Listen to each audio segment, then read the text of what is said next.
Everyone, कैसे हैं आप सब लोग।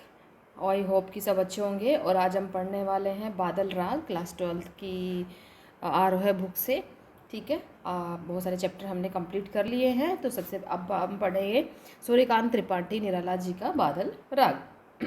और नोटबुक और पेन लेके बैठिएगा ताकि आप इम्पोर्टेंट नोट्स अपने नोटबुक में लिखते जाएं, जो कि आप रिवीजन के लिए काम में ले सकते हैं। ठीक है, तो चलिए स्टार्ट करते हैं। और अगर कहीं डाउट हो, कुछ हो, तो आप कमेंट सेक्शन में पूछ सकते हैं।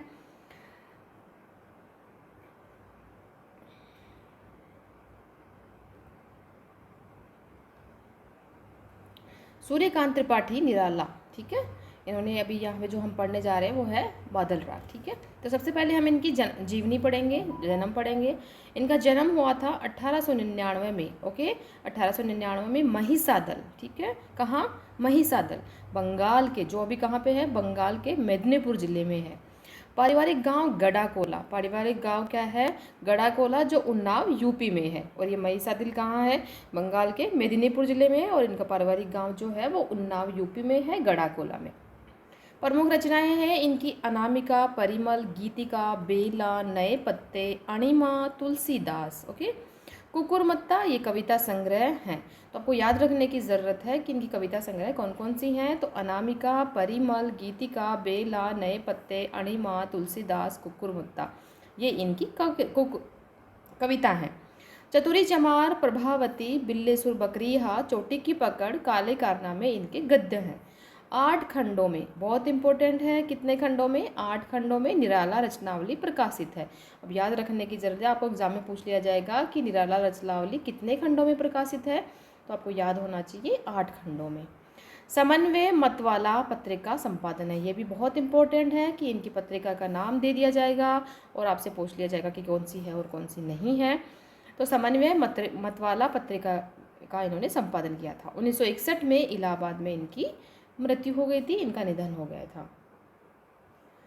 नव गति नव लय ताल छंद नव, नवल कंठ नव जलद मंद रव, नव नभ के नव विहंग वृंद को, नव पर नव स्वर दे। इनकी कविता से ली गई है ये पंक्तियाँ। तो अब बता, ये याद रखने की ज़रूरत है, याद कर लेना आप।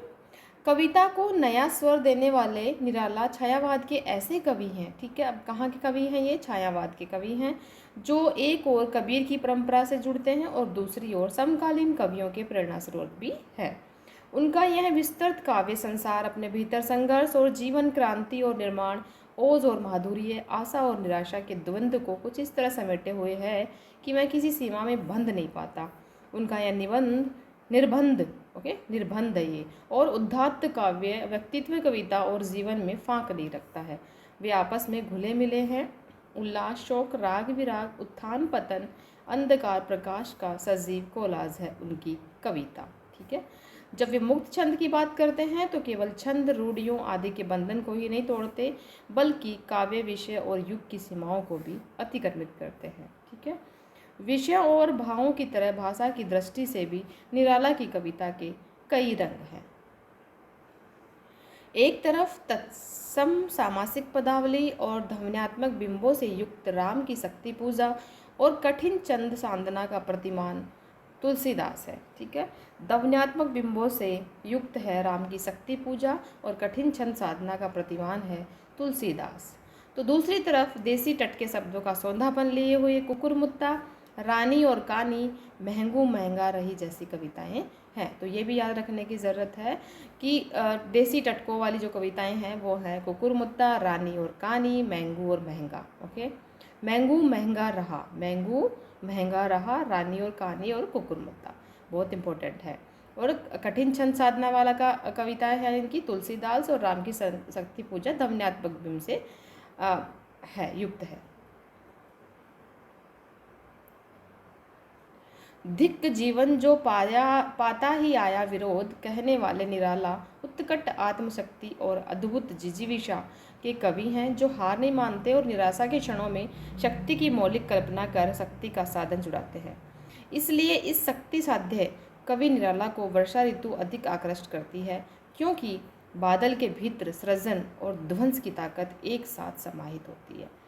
कि इनकी जो कविताएं हैं उनमें वो हमेशा जिजीविषा के कवि हैं, वो हार नहीं मानते हैं और इसीलिए इनको जो ये शक्ति जो रूप है इनका इनके अंदर, तो वो वर्षा ऋतु के प्रति अलग है, इस वर्षा ऋतु के प्रति है। तो क्योंकि जैसे बादल के भीतर एक सृजन होती है और एक ध्वंस की ताकत होती है, वैसे ही तो इसमें कहा गया कि बादल उन्हें प्रिय हैं क्योंकि स्वयं उनका व्यक्तित्व बादल के स्वभाव के करीब है। ठीक है, जैसे स्वयं में भी एक सृजन और ध्वंस की ताकत है, वैसे ही वो कहते हैं कि मेरा जो स्वभाव है वो बादल के करीब है, इसलिए मुझे बादल प्रिय हैं। बादल किसान के लिए उल्लास एवं निर्माण का, तो मजदूर के संदर्भ में क्रांति एवं बदलाव का अग्रदूत है।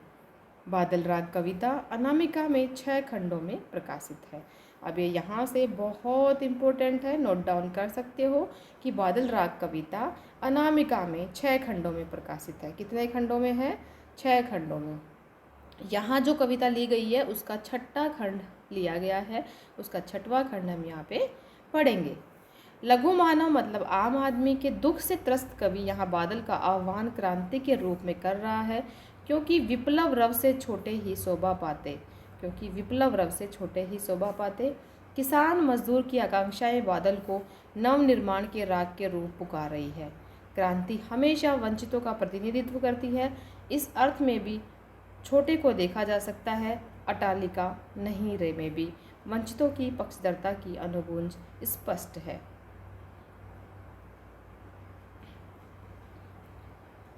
बादलों के अंग अंग में बिजलियां सोई हुई हैं, वज्रपात से उनके शरीर आहत भी हों तो भी हिम्मत नहीं हारते, बार बार गिरकर उठते हैं। गगन स्पर्शी स्पर्धाधीर ये बादल दरअसल वीरों का एक प्रबल दल दिखाई देते हैं। चूँकि ये विप्लव के बादल हैं, इसलिए गर्जन तर्जन अमोघ है। गर्मी से तपी झुलसी धरती पर क्रांति के संदेश की तरह बादल आए हैं। हर तरफ सब कुछ सूखा सूखा और मुरझाया सा है। अकाल की चिंता से व्याकुल किसान हाड़ मात्र ही रह गए हैं।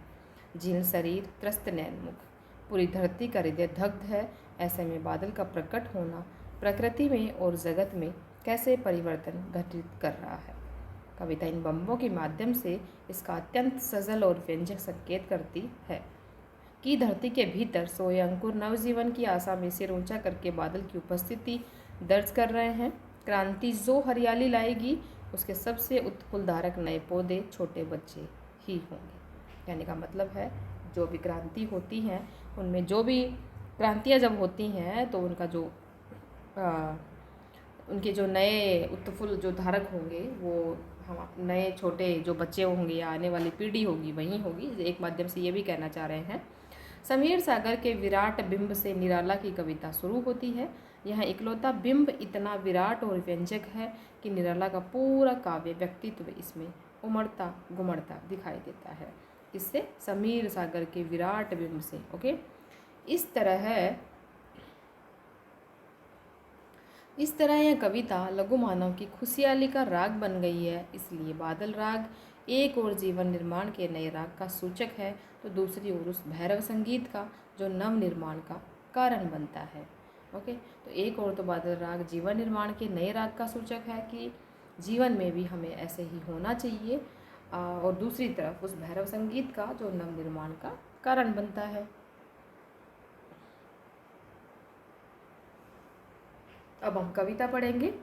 ओके, तिरती है समीर सागर पर, ओके, अस्थिर दुख सुख पर दुख की छाया, जग के दग्ध हृदय पर निर्दय विप्लव की प्लावित माया।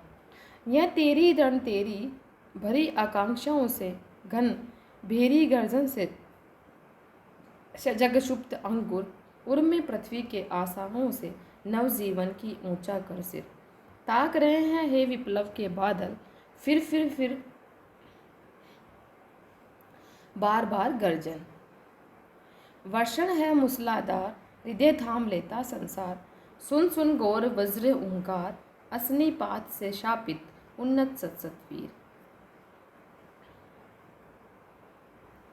छत विशत हत अचल शरीर, गगन स्पर्शी प्रस्पर्धाधीर। हंसते हैं छोटे पौधे लघुबार, सस्य अपार हिल हिल खिल खिल हाथ हिलाते तुझे बुलाते, विप्लव रव से छोटे ही शोभा पाते।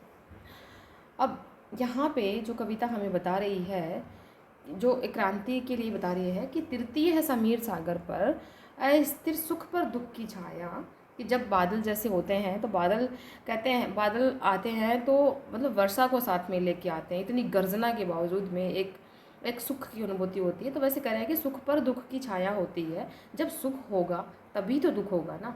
जिसने सुख को नहीं पहचाना या सुख का अनुभव नहीं किया, जिसके लिए सुख और दुख दोनों ही समान है, उसके लिए तो फिर जग में मतलब सुख का मतलब भी नहीं है। जग के दग्ध हृदय पर, ठीक है, निर्दय विप्लव की प्लावित माया, ये माया जो है वो उसके निर्दय जो हृदय पर है वो छा रही है। यह तेरी रण तरी भरी आकांक्षाओं से, यह रण भरी आकांक्षाओं से जो घन है, वो गर्जन से जो अंकुर होता है उर्मी पृथ्वी, यानी कि पृथ्वी के हृदय में आशाओं से नवजीवन की ऊंचा कर सिर ताक रहे हैं विप्लव के बादल, फिर बार बार गरजाए। कि जो भी ये क्रांति के लिए बोला जा रहा है, वैसे तो जीवन, मानव जीवन के लिए ही, कि इसमें जो ये क्रांतियाँ होंगी वो सिर्फ इसमें हमारे आने वाले पीढ़ियों के लिए ही, आने वाले बच्चों के लिए ही ये क्रांतियाँ एक लाभदायक होंगी। इस तरीके से इसमें बात कही जा रही है, ठीक है। वर्षण है मूसलाधार, हृदय थाम लेता संसार। जब वर्षा होती है मूसलाधार तो ये संसार पूरा हृदय थाम लेके बैठ जाता है। मतलब कहने का मतलब है कि ये सब चीज़ें जो हैं एक किसान के लिए भी होती है। जैसे किसान एकदम बैठ जाएगा कि अच्छा बारिश होगी तभी मेरा कुछ होगा, ऐसे वाली बात इसमें बता रहे। सुन सुन गौर वज्र हुंकार, सुन सुन के जब वज्र की हुंकार सुनते हैं, गर्जना सुनते हैं, तो असनी पात से शापित उन्नत सतसतवीर, छत विशत हत अचल शरीर, गगन स्पर्शिस प्रदाधीर। हंसते हैं छोटे पौधे लघुबार, जब छोटे छोटे वो जो पौधे होते हैं वो बहुत हंसते हैं। सस्य अपार हिल हिल खिल खिल हिला, हाथ हिलाते तुझे बुलाते, विप्लव रव से छोटे शोभा पाते। ओके, तो छोटी सी कविता है। Okay, thank you. मिलते हैं हम एक नेक्स्ट कविता के साथ में, और अगला चैप्टर हम कल पढ़ेंगे। Thank you so much.